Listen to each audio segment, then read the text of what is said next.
Willkommen, bienvenue, and welcome back to Scrap Mechanic with Lyte. And we're back in Torqueland. That's right, we've got some more torque tests that needed to be run. Some of them from the comments, some that just needed to be done. And, well, we're in the same place because it's still torque. But the voting on what units we should use for measuring the torque. A lot of things were bantered about. Using wood pound blocks, or wood force blocks, right? Because foot pound, no. Pound force.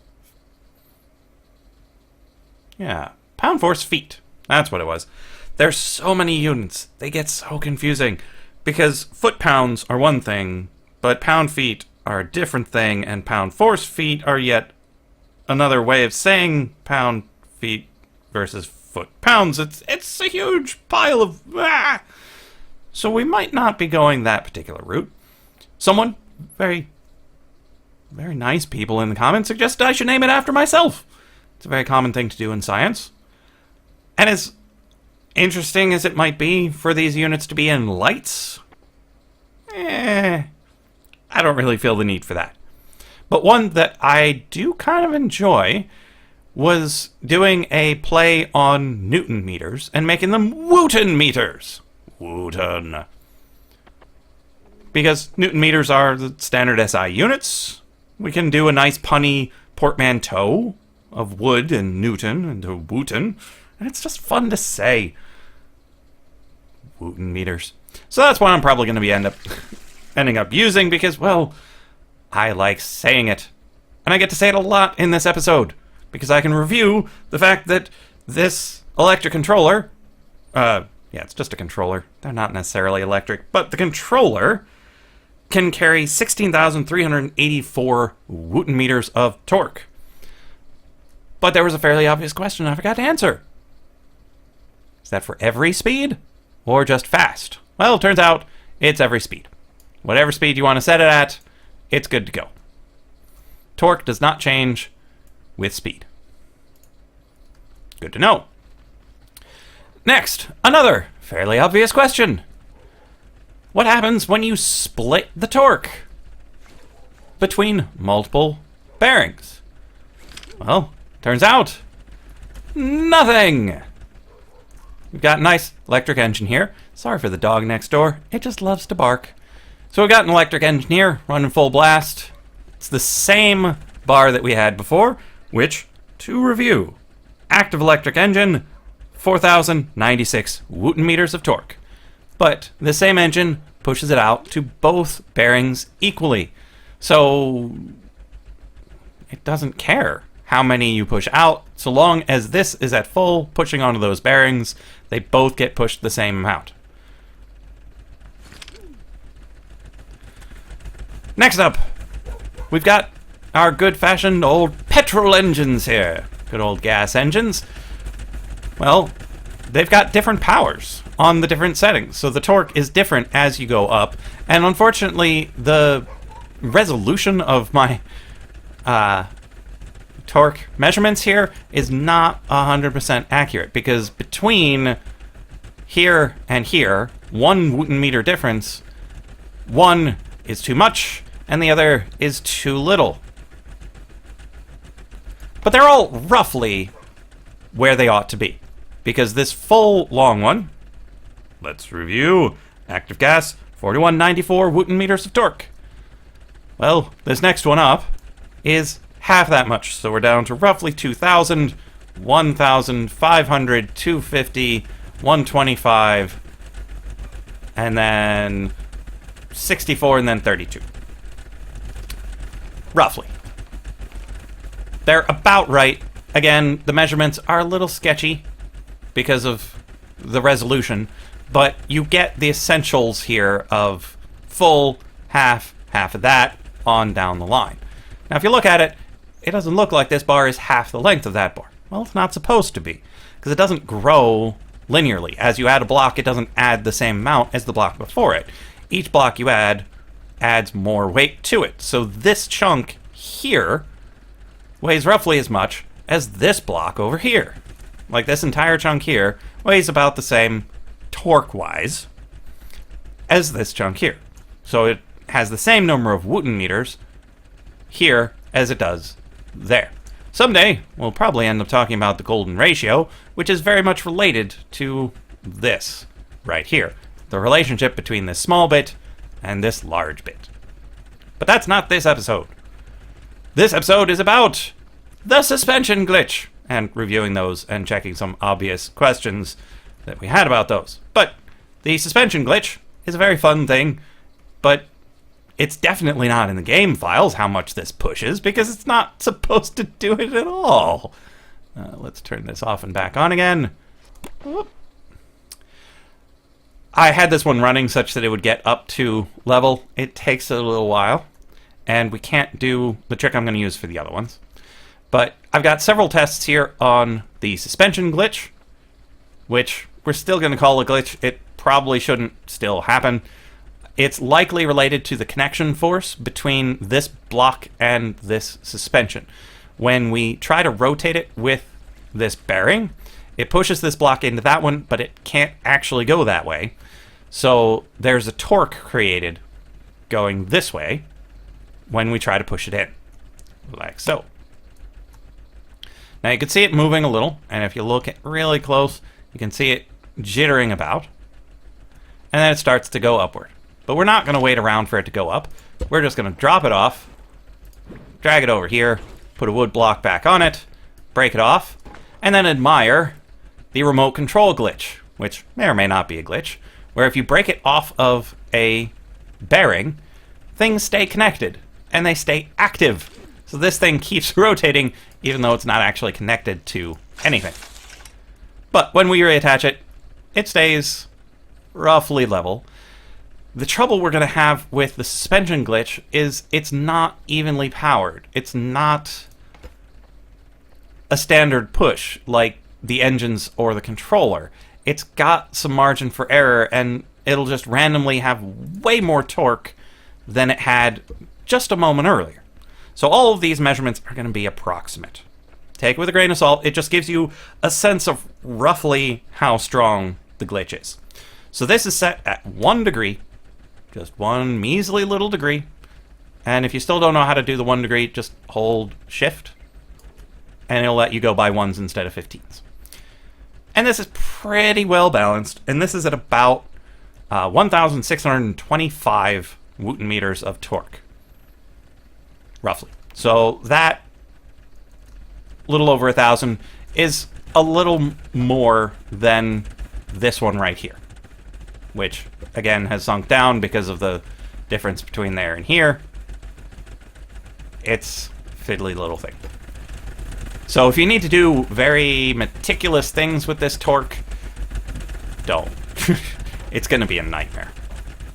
But that's this engine right here at level 1, 2, 3, 4, 5, level 6. So a level 6 gas engine has roughly the same torque as a 1 degree controller suspension glitch. Now, I tried several different versions of this because you see it doesn't connect right here. That was mostly such I could do the thing with the welding tool. But does that matter?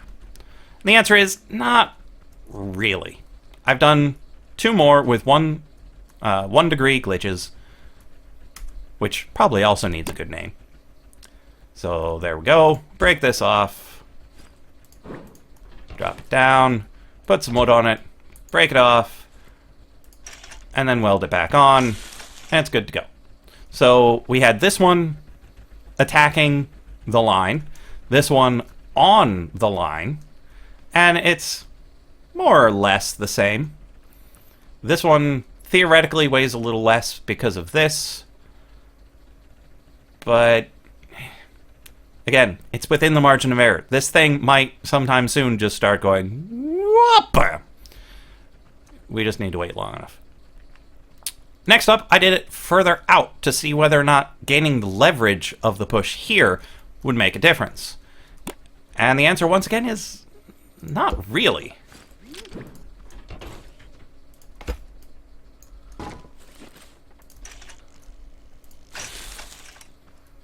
we've got a little more weight here on the end, but not as much as this. How much out it is would add to the leverage. Normally when you hit the end of a lever like this, it would add a significant more amount of torque as opposed to hitting it over here, but we're not seeing that. We're seeing this generating a torque out here having roughly the same amount of Wooton-Meters as when generating it here, which would lead me to believe that it's not actually pushing this up, but generating some sort of object torque, independent of normal physics. And now this one's drooping. And the more force you put into one of these suspension glitches, the more variability you get in what you get out of it. It is what it is. But again, these three are roughly 1,600 Wooton-Meters. It's the same as that gas engine over there. Next up, 2 degrees. To see whether or not 2 degrees is better than 1 degree. And we pick it up. Oh, missed. And drop down, and it tries to escape. You can't escape me. And there we are. And as you can see by the color coding, yes, 2 is better than 1. By more than you'd expect. Because it's not twice as good, it's more than twice as good. Because this is lifting 4,700 Wooton-Meters. Now again, this end is a little weird, because I wanted to weigh it down a bit such that it wouldn't fly away on me. But, like I said, 4,730 Wooton-Meters of torque right here. That is... Oh, I didn't do the exact calculation on that. Let's do it in our heads. 16 to 48 is 3 times more. So we increased the controller by 1 degree, from 1 to 2, and it tripled the torque. That's interesting. I haven't done every degree up and up and up and up. You can do that if you like. I might do it later, just for reference, but for now, 1 degree is essentially that gas one over there. This one at 2 degrees at roughly 4,800 is comparable to an electric engine or a full power gas engine. It's actually 15% more than either of those engines. And that's at 2 degrees. So you might be asking, what about this one? Oh, it's trying to get away again. This one is maxed out. I put it about 90 degrees, but so long as this suspension is maxed out, it will get the same amount of torque. So let's try to track down where that happens. It's probably down around 15 degrees. I like using 90 because I am certain it's going to do what I want. 10 degrees? Okay, so that moved. So it's now different. So let's bring it up to 13. So 13 was good. 12 is still good. 11 is not. 11 is subpar. So it looks like it maxes out at 12 degrees. So we can check. Oh, it's getting away. So we could check 1 through 12 and check every one of them and plot it and see how this grows. I'd expect it to be... It'll either be logistic, such that it goes up and slows down as it gets to 12, or it'll be something quadratic or exponential looking that goes zoop, and then hits a hard cap here at 12. Not sure which it's going to be. Might want to check that out later. But for now, we're maxed out here. And then we look and see it just keeps going and going. Whew. Man, that's a lot of colors. But not quite as many as our controller over there. We get into higher shades of teal in the controller than we do here in the suspension glitch. And for good reason. This is only 12,150 Wooton-Meters of torque. roughly. Again, suspension glitch, it's not reliable. Don't take that number as gospel. It's just a good sense of how much it is. And how much is that? That's 75% of what the controller can do on its own. Which is kind of understandable. You've got a controller powering this, so you can't expect to get more torque from this than you put into it. And we end up losing a little torque, torquing it out like this. So we waste a bit of energy twisting it. At least that's my explanation for it. Why you get less by using the glitch than you do by using the controller itself.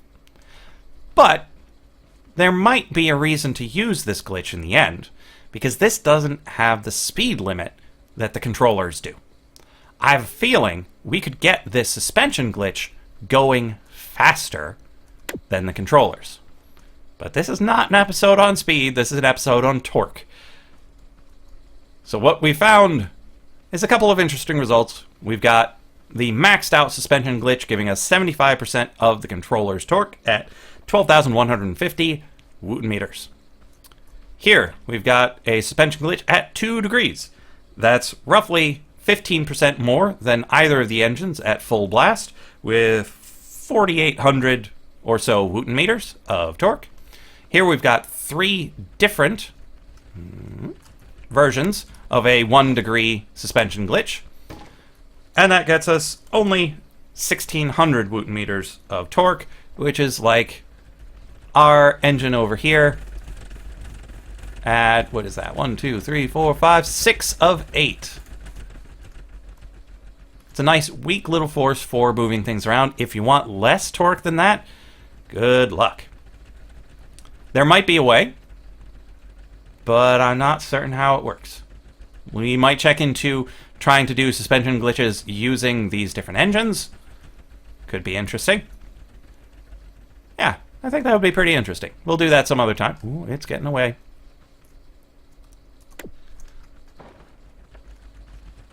Gas engines act as though the game files predicted. Each one has half the torque of the one below it. Above it. So here's level 8. Level 7 is half of that. 6 is half that. Up and up and up and up. Brilliant. When you split torque between bearings, no change. And when you change the speed of a controller, also no change. So if you got further torque questions, feel free to leave a comment. If you like the Wooton-Meters, feel free to... I suppose you could like the video, but leave a comment on that. If you hate Wooton-Meters, because I've said it so many times this episode, you can leave a comment on that as well. Going forward, I'll probably investigate speed of things and potentially doing suspension glitches using other torque sources than controllers. They'll likely be problematic, but still worth checking out. But either way, I will see you in the next episode of Scrap Mechanic with Lyte.